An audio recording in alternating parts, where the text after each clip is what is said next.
California, their cinematic arts department. This man went on to gross more than $9 billion worth of box office, and he's made 3 Academy Awards. Steven Spielberg. It said this guy was too stupid to learn anything. This is what his teachers said of the young boy that was in front of them.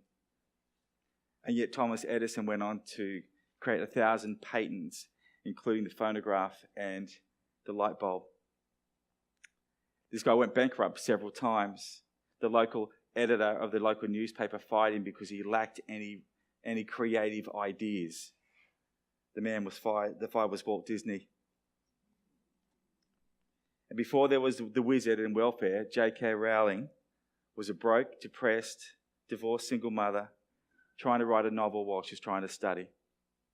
And as she reflected on that time in her life, she said this: "It's impossible to live without failing at something unless you live so cautiously that you might as well not have lived at all, in which case you live by default." One other person failed at 6th grade. They had a lifetime of setbacks, defeated every single time he went for public office until he became Prime Minister at the age of 62, when Winston Churchill became the Prime Minister of England. I think I've probably failed more times than I would care to admit. Maybe you know that experience. You've said the wrong thing, you've done the wrong thing, or you've failed to do the right thing. Like I said, I've failed more than I care to admit. And I suspect many of you have failed, if not all of you have failed, more than you care to admit. And yet there are some things in us at times when we look back at a particular failure, a particular moment, and they haunt us. And they stick with us, and they stay with us. And we know we shouldn't be defined by them. And Walt Disney and Winston Churchill and J.K. Rowling and Thomas Edison and Steven Spielberg weren't defined by their failures in the past, but I wonder if it marked them. But they were courageous enough, understood they would not be ultimately defined by them, and we don't define them by those moments. But yet sometimes our failures and our defeats can run deep. Certainly the Apostle Peter knew about failure. If you look at his story, it's sort of littered with failure. I mean, I know he walked on water, but he sank. Right? There was time. I know there was a time when everybody's discussing, "Who do you say that I am?" And he says to Jesus, "You're the Messiah, the Son of God." And Jesus sort of commends him for that. And then later on, when Jesus is actually predicting his death, Peter says, "No way." And Jesus says, "Well, get behind me, Satan." So he gets called Satan. So that's not a good moment for him. And then there's another time when Jesus wants to wash his feet. And he says, no, you can't wash my feet. And Jesus says, "Well, unless I wash your feet, you can have no part of me, Peter." He put his foot in his mouth more times than he would care to admit. And different gospel writers, I think, took great delight in recording many of those moments for us. And maybe so that we understand that perhaps we would do the same sort of things, make the same sorts of mistakes. Probably his greatest thing that marked him most, I would say, in terms of his failure or moments of regret, would have to be in the night that Jesus was arrested. That night at the Last Supper, Peter had said that if everybody would fall away, I wouldn't fail you. I won't fall away. And then he goes to the courtyard. As Jesus is being tried over, he hears Peter in the courtyard, and a servant girl comes up to him and says, "Aren't you a Galilean?" And he denies that he knows Jesus. And then he goes to the gate or the gateway, and another servant girl comes up. He says, "Surely you're one of them." And he denies that he knows Jesus a second time. And then some others gather around, and they can hear his accent. And they go, "Surely you're one of them." And he denies Jesus a third time. And that moment, I think, sort of marks him. I think we all have those moments that mark us and we feel regret and ashamed of. Things that we have done or said or haven't done in the past that mark us or shame us. And it must have seemed so long ago for Peter when he had been at the Lake of Galilee and Jesus had walked by and he called his brother Andrew and Peter to come follow him. It was in Mark 1:17 where Jesus walks by and simply says, "Come follow me, and I will send you out to fish for people." And now 3 years later, here they are, in the context of the story we just had read for us, they're by the Lake of Galilee again. This time it's after the cross. And Peter decides it's a good time to go fishing, and he grabs 6 of the other disciples, and they get a boat, and they go out into the lake, and they fish all night. And they catch nothing. Which seems, I've heard that story a few times with Peter. It doesn't seem like he's a particularly good fisherman, but nevertheless, he fishes all night. He gets nothing. As dawn sort of breaks, they watch somebody on the shoreline walking by, and it's Jesus, but they don't recognize him straight away. "Have you caught anything?" No, we haven't caught anything. And then Jesus yells out, "Put the net on the other side of the boat." And so they get the net and they put it on the other side of the boat. Peter at this point recognizes Jesus. He sort of runs, he jumps out of the boat, and then they try to lift the net out, and it is chock-a-block full of fish. So much so that Peter has to go back to the boat to help them lift the net out of the water that is full of fish. And as they tell this story, we're given this really interesting little detail. We're told, so Simon Peter climbed back into the boat and dragged the net ashore. It was full of large fish, 153. But even with so many, the net was not torn. See, why do they give us that little detail? Why do we need to know that it was so full and the net was not torn? Is it that, hey, God cares for nets? Is that the message? No. It's not one fish was lost. Right? Because the net's torn, the fish get lost. Not one fish was lost in this whole episode. And so they take some fish and they cook it and they have breakfast with Jesus. And then we're told what happens next.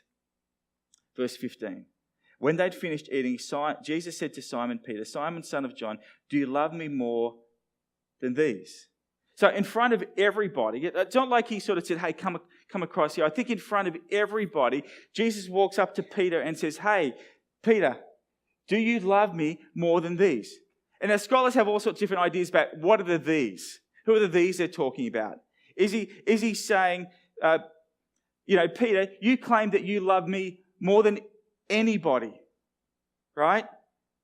But then, and you said that you would never fall away. You said that even if everybody else falls away on account of you, that you never will. But then he did.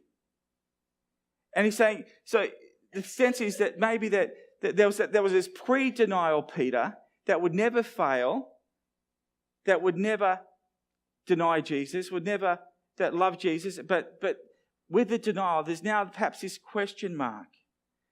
Is Jesus saying, "Hey, Peter, I'm not sure. Do you really love me?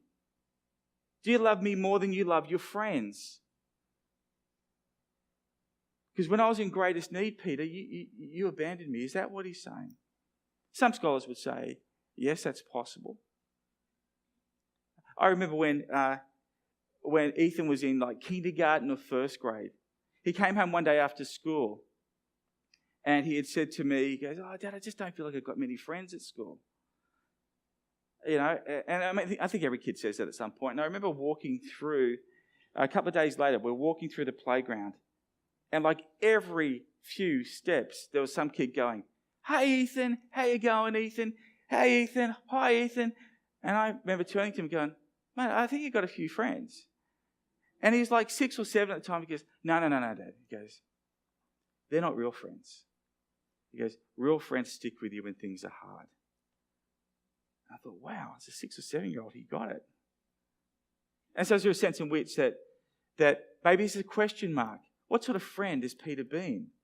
Peter, maybe do you love others? What do you love more than Jesus?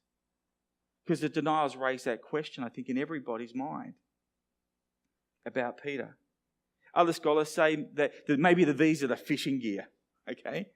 Like, "Peter, do you love me more than these?" Right? Now, it sort of sounds silly, but really, what's the fishing gear? It's his livelihood. It's his identity. It's his background. It's a way of life. Do you really love me more than these? Do you really love me more than the way in which you've traditionally earned your keep, and the way in which you were raised, and in your livelihood, in your way of living? Do you really love me more than these? It's possible. Or could it be that, do you love me more than these disciples love me? Because Peter, events seem to suggest that maybe you don't love me as much as you think you do. And I wonder if the other disciples have had questions around Peter.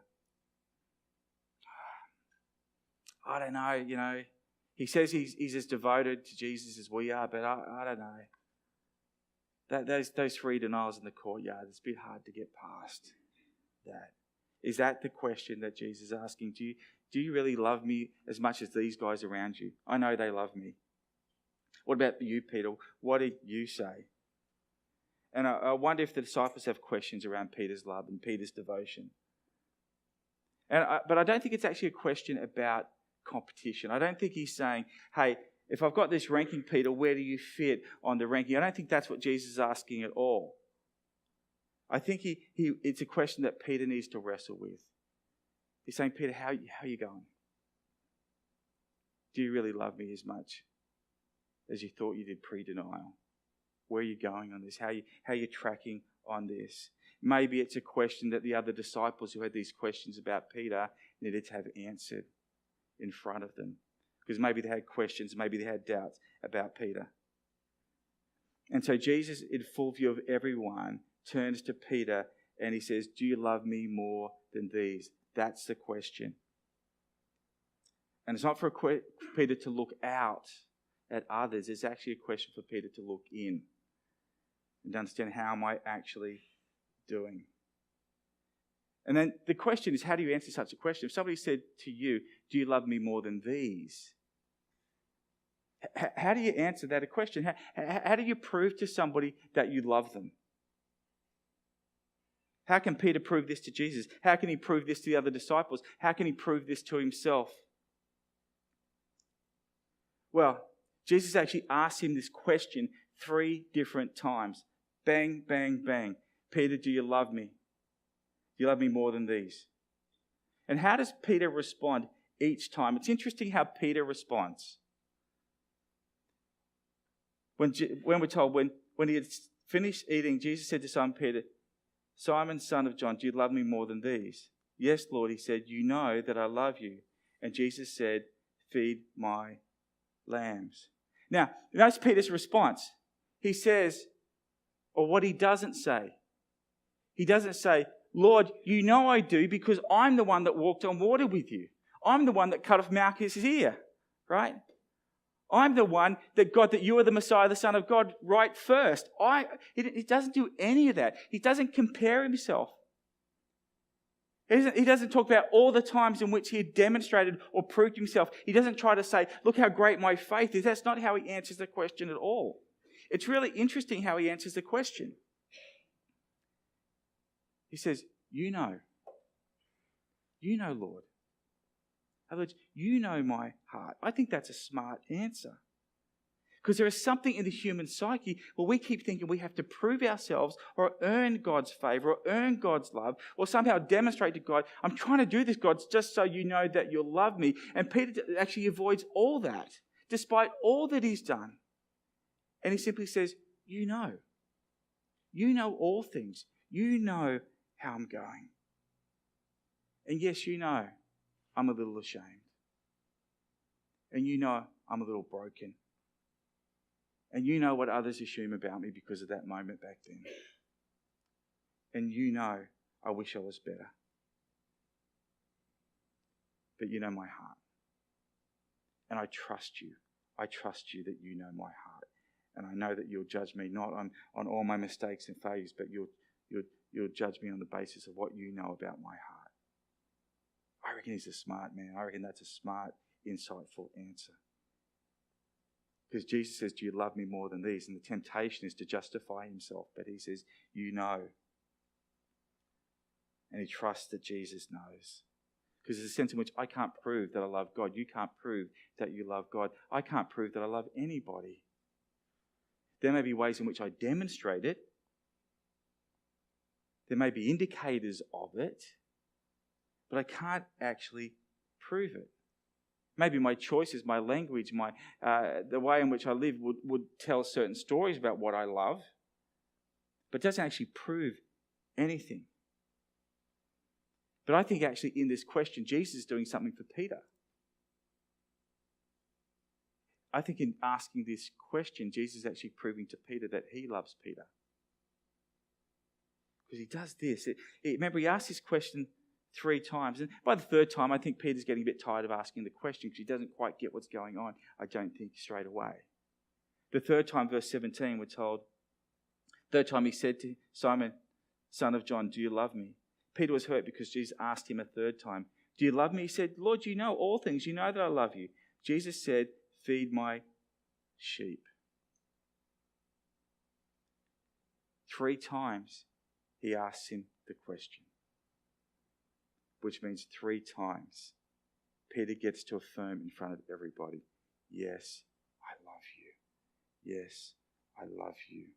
Yes, I love you. You know I love you. 3 times he gets to affirm in front of everybody in case they were doubting. And 3 times Jesus gets to affirm him. He says, well, feed my sheep. Jesus didn't say, oh, come on, prove it, give me something more.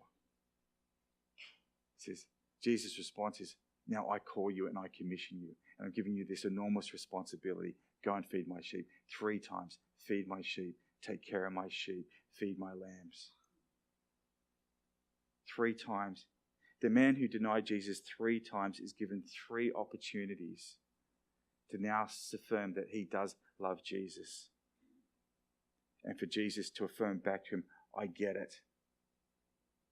And I think you do. And I'm going to show you that I do because I'm going to reinstate you. So Jesus gets 3 opportunities, therefore, to reinstate him. And it's not just once, okay, Peter, we're good. It's like he's saying, Peter, we're good. Peter, we're good. Peter, we're good. 3 times to reinstate this man. And so the whole scene, as this plays out in front of everybody, is meant to leave us in no doubt whatsoever that this man, despite his past, despite his failures, despite his mistakes, this man is restored. That's exactly what's going on here. This man, who maybe the other disciples have questions marks about, maybe Peter himself feels unworthy, this man in this moment is being restored by Jesus. And so does Jesus trust him? Well, what does he say to him? Feed my sheep.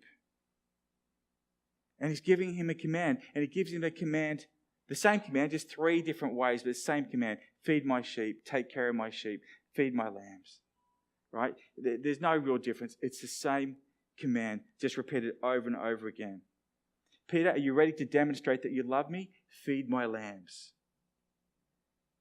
He's given responsibility to take pastoral care of the flock. Peter, be like the unbroken net. Don't let one get lost. Take care of my fish, take care of my sheep, take care of my people, take care of my disciples, take care of them all. That's what I trust you with, Peter. That's Jesus reinstating Peter, restoring Peter.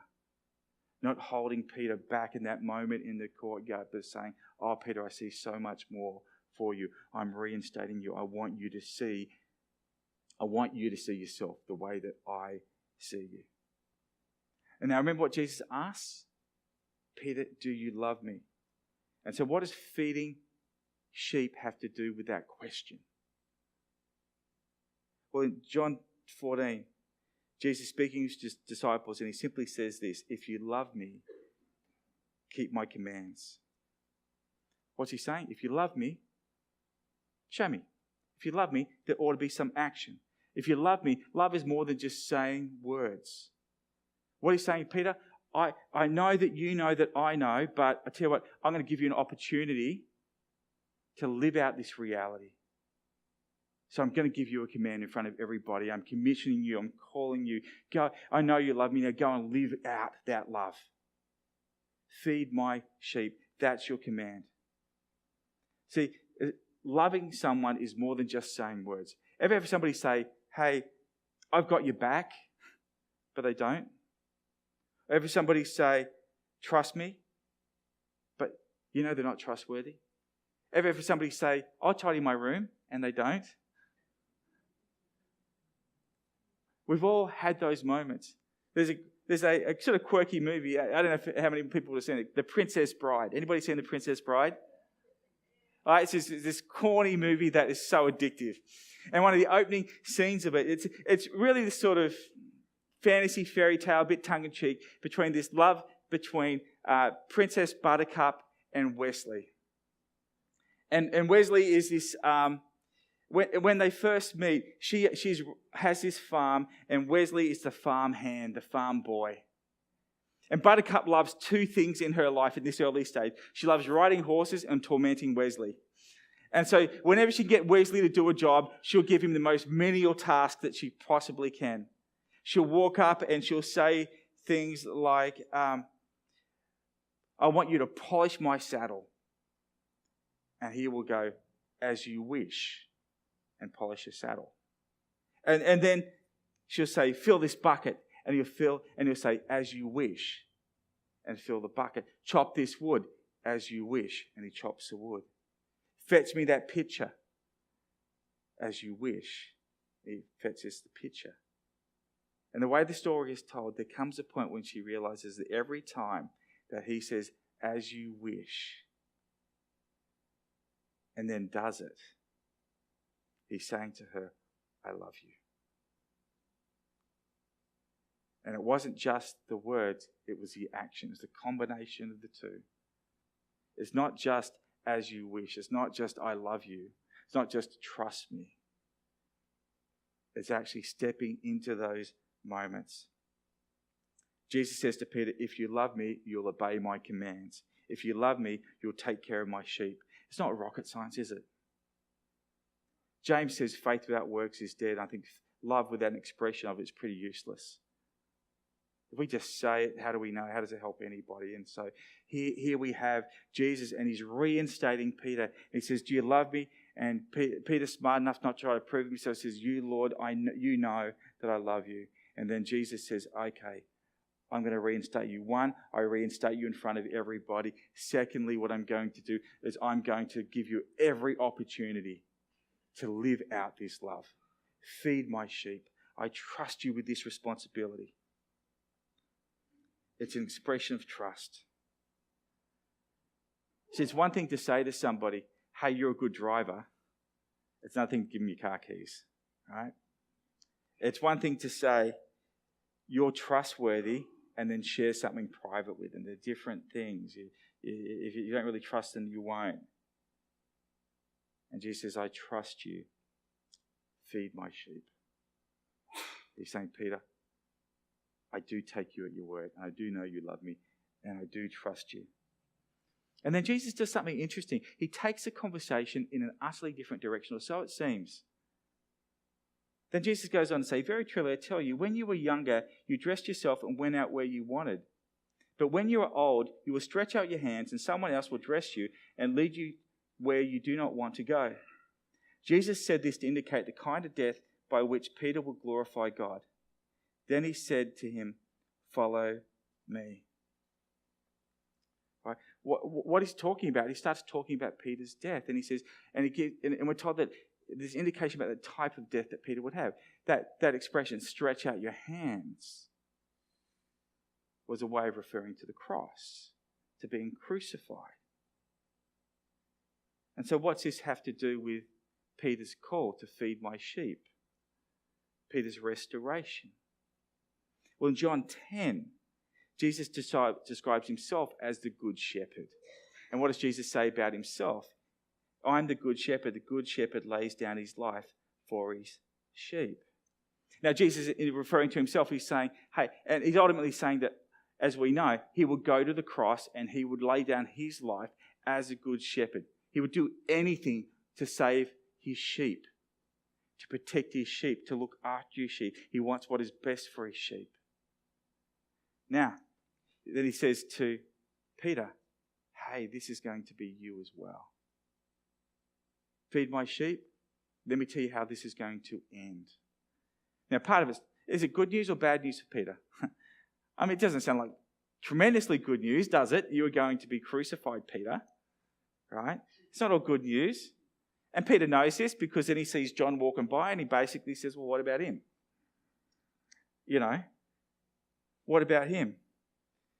Do you expect the same from him? Is he going to have to do what I have to go through? Am I somehow being punished? Maybe is a subtext. And Jesus says this, if I want him to remain alive until I return, what is that to you? You must follow me. Hear what Jesus is saying? Not your problem. Really. Whatever happens to him is not your problem. I love years ago that I noticed a change in the language around the Australian swim team. I'm assuming it was intentional.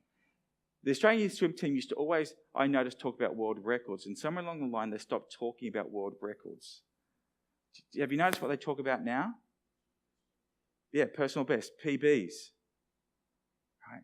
The reason is that they recognise I can't control how fast somebody else has swum. I can't even control if there's a better swimmer in the race than me or a faster swimmer in the race than me. What I can control, though, is will I run the race or swim the race that I can, and will I swim the very best race that I can? Because that's all I can do. And he's saying, Peter, this is your life. It's my call for you to swim that race. Don't worry about John's race. John's got a different race to swim than you, and the end of his race will look different to the end of your race. You worry about your PB. You worry about my call and commission on you. Don't worry about John. This is not a competition. A scholar by the name of J. Ramsey Michaels, he makes this observation. He says, discipleship implies a specific level of commitment, but not a specific outcome to one's life. Everyone who would be a disciple must yield total obedience to the call and command of God. But that call and command is not the same for every person. He's not looking for your imitation of Mother Teresa or a Billy Graham. He's looking for you to be the person that God called you to be. That's how you demonstrate your love. Peter, this is your life. Peter, I want you to be the good shepherd. I want you to feed my sheep. Peter, that means that you will find yourself at the end of your life, you'll be crucified. You'll be exactly like me in that respect. You'll die for your sheep. You'll die as an expression of your love to me and to the Father.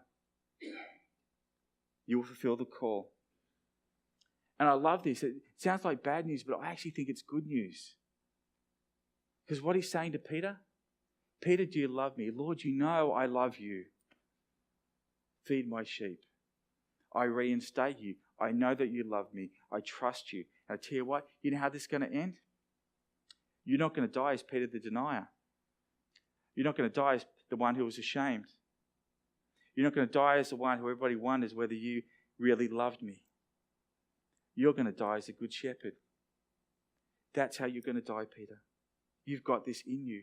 This is how it's going to end for you. See what a gift that is to Peter? And see, maybe you need to hear this conversation this morning. Maybe you felt that you failed too many times. You've said the wrong thing too many times. You've done the wrong things too many times. Or failed to do the right thing often enough. And there are moments of regret, and there's a point in your past or something you've done that you feel marked by and ashamed of, and you feel others define you by it, and you wonder if you should be defined by that moment. And here's Peter who's had a shocker. And I would argue repeatedly. And what's a conversation Jesus wants to have with him in front of everybody before he returns to heaven? He wants to reinstate him.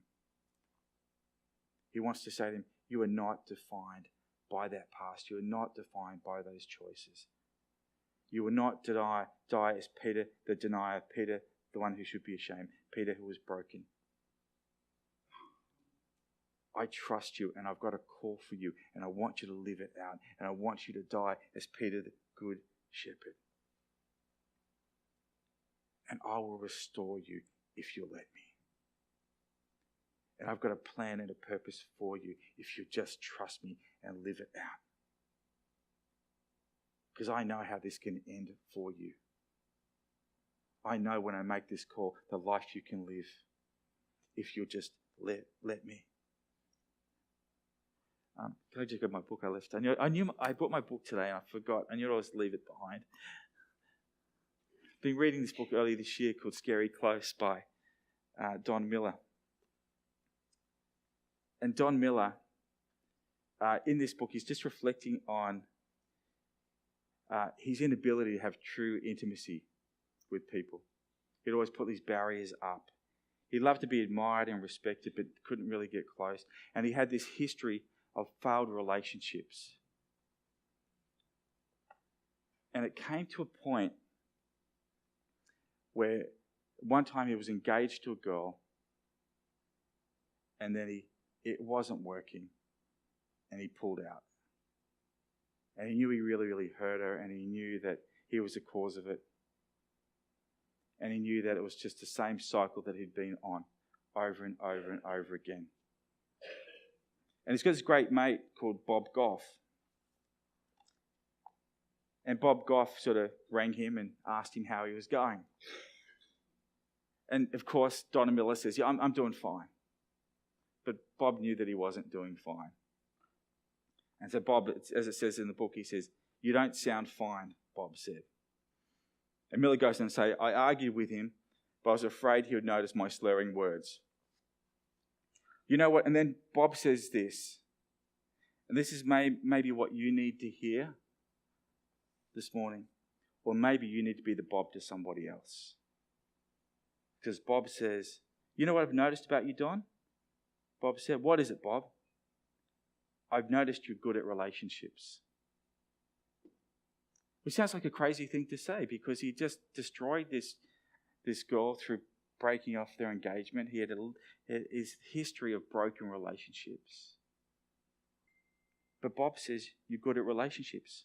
I said nothing. I wasn't sure I understood him correctly. Then he said it again, right into the silence of the phone. You were good at relationships, Don, he repeated. The truth is, I hadn't cried since I'd broken off the engagement. Like I said, I'd gone numb. But as he said these absurd words, something in me began to feel again, and all the pain of the season swelled up.